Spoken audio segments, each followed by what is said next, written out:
Injection ಮಾಡ್ತಾರೆ. ಒಂದು ಉದಾಹರಣೆ, ಇವತ್ತು ಹೈಯೆಸ್ಟ್ ಡೋನರ್ ಯಾರು ಈ ದೇಶದಲ್ಲಿ? ಈ ದೇಶದಲ್ಲಿ 2.5 ಲಕ್ಷ ಕೋಟಿ ದುಡ್ಡು ಕೊಟ್ಟಿರ್ತಕ್ಕಂಥವ್ರು ಯಾರು? ಯಾವ ಸಮಾಜದವರು? ಆಶಿಂ ಪ್ರೇಂಜಿ ಅವರು ಯಾವ ಸಮಾಜದವರು?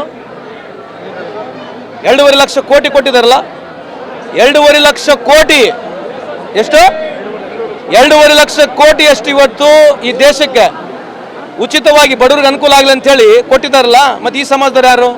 ಹಂಗೆ ಸಂವಿಧಾನದಲ್ಲಿ ಆ ಥರ ಏನು ಇಲ್ಲ. ಇವತ್ತು ಸರ್ಕಾರ ತೀರ್ಮಾನ ಮಾಡಿದರೆ ಅದು ಸ್ವಾಗತ ಮಾಡಬೇಕು.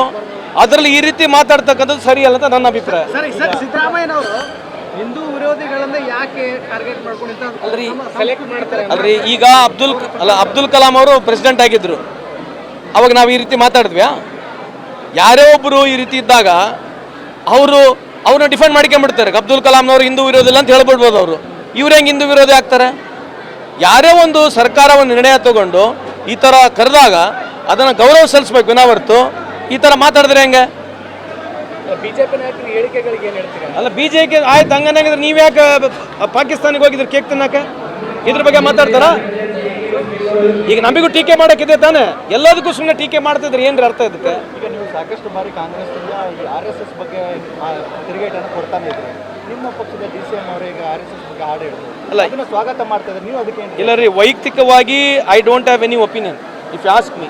ಬಟ್ ಇದು ಯಾಕೆ ಹಾಡಿದ್ರು ಏನಿಲ್ಲ ಅಂತ ನೀವು ಅವ್ರನ್ನ ಕೇಳಿ. ಅವ್ರು ಯಾಕೆ ಹಾಡಿದ್ದಾರೆ ಅದಕ್ಕೆ ನಾನು ಉತ್ತರ ಕೊಡೋಕ್ಕಾಗದಲ್ಲ. ಅವ್ರ ಅಭಿಪ್ರಾಯ, ವೈಯಕ್ತಿಕ ಅಭಿಪ್ರಾಯದಲ್ಲಿ ಅವ್ರು ಹಾಡಿದ್ದಾರೆ.